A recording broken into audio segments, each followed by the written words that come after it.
ദുൽഖറിന്റെ I am game വിട്ടെ എങ്ങനെയുണ്ട് അതിന്റെ പ്രതീക്ഷകളൊക്കെ? ഭയങ്കര എക്സ്പെക്റ്റേഷൻ കൊടുക്കുന്നുണ്ട്. എങ്ങനെയാണ് അതിൻ്റെ ഔട്ട് ഇറങ്ങണേന്ന് അറിയാൻ വേണ്ടിയിട്ട്. പിന്നെ ഓണത്തിൻ്റെ ടൈം ആയതുകൊണ്ട് എല്ലാവരും പോയി കാണുന്നുള്ള പ്രതീക്ഷയും കാര്യങ്ങളൊക്കെ ഉണ്ട്. എന്തായാലും ഒരു അടിപൊളി സിനിമയാണ് ഞങ്ങൾ പ്രതീക്ഷിച്ചിരിക്കുന്നത്. കാരണം ദുൽഖറിന്റെ മലയാളത്തിൽ 3 വർഷത്തിന് ശേഷമാണ് ഒരു വരുന്നത്. അതൊരു ഇടിപ്പടായിട്ടാണ്. RDXന്റെ ഡയറക്ടറാണ്. RDX കണ്ടതല്ലേ? കണ്ടാണ്. അപ്പോൾ നല്ലൊരു മാസ് പ്രതീക്ഷിക്കുന്നുണ്ടോ? പ്രതീക്ഷിക്കുന്നുണ്ട്. പോസ്റ്ററിൽ തന്നെ ഉണ്ടല്ലോ ഒരു മാസം. അപ്പം നമുക്ക് ആ ഒരു സിനിമയിൽ അതൊരു പ്രതീക്ഷിക്കാമെന്നാണ് തോന്നുന്നത്. പിന്നെ ദുൽഖർ എന്ന് പറഞ്ഞു കഴിഞ്ഞാൽ സ്ത്രീകൾക്ക് അല്ലേ, ലേഡീസ് ഫാൻസ് എന്നൊക്കെ പറഞ്ഞാൽ ഭയങ്കര ഫാൻസാണ്.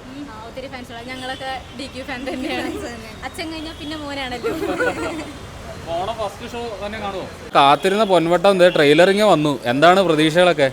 സംഭവം അന്ന് 6 മണിക്ക് ഇറങ്ങും എന്ന് വിചാരിച്ച് വെയിറ്റിങ്ങിലായിരുന്നു. പക്ഷേ എന്താണ് ഇന്ന് ട്രെയിലർ വരുമെന്ന് ഒട്ടും പ്രതീക്ഷ ഉണ്ടായില്ല.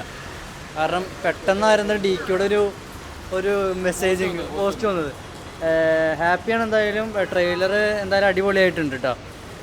ഈ ഓണം എന്തായാലും 3 പടമുണ്ട് എങ്കിലും DQയുടെ 3 വർഷത്തേക്കുള്ളൊരു തിരിച്ചുവരവായിരിക്കും മലയാളത്തിലേക്ക്. അടിപൊളിയായിരിക്കും ഈ സിനിമ. ആ ലുക്കൊക്കെ അടിപൊളിയായിട്ടുണ്ട്. എന്തായാലും അടിപൊളിയായിട്ടുണ്ട്. കാരണം ഇങ്ങനെ കാണിക്കരുത്. കാരണം എന്താണ് ട്രെയിലർ ഇറക്കും എന്ന് പ്രതീക്ഷിച്ചിട്ട് പെട്ടെന്നൊരു ഇതാക്കിയപ്പോൾ നമുക്കൊക്കെ ഒരു ഭയങ്കര ഒരു വിഷമമായി പോയി. നിങ്ങളെ ശരിക്കും കാത്തിരിപ്പ് നിങ്ങളുടെ എത്രമാത്രം ഉണ്ടെന്ന് അറിയിക്കാനായിരിക്കും ചിലപ്പോൾ ലേറ്റ് ആക്കിയത്. അതായിരിക്കും. എന്തായാലും സംഭവം കിട്ടിയോ? ഹാപ്പിയാണ്. എന്തായാലും DQയുടെ ഒരു അടിപൊളിയായിട്ടുണ്ട്. ട്രെയിലർ നമ്മൾ പ്രതീക്ഷിക്കാത്തതിന് അപ്പുറം പോയിട്ടുണ്ട്. എന്തായാലും ആക്ഷൻ സീക്വൻസ് ഒക്കെ കണ്ടിട്ട് എങ്ങനെയുണ്ട് ട്രെയിലറിലെ ആക്ഷൻ സീക്വൻസ് ഒക്കെ അടിപൊളിയാണ്. പക്ഷേ എന്താണ് ഇനി സിനിമ ഇറങ്ങുമ്പോൾ ഇനി അതൊക്കെ മേലെയായിരിക്കും എന്നാണ് എൻ്റെ ഒരു തോന്നൽ. പണ്ട് ഇങ്ങനെ ഹൈപ്പിൽ കൊത്ത ഇറങ്ങിയിട്ടൊരു ചെറിയ പണി കിട്ടിയായിരുന്നു. അതേപോലെ ആകുമോ ഇത്?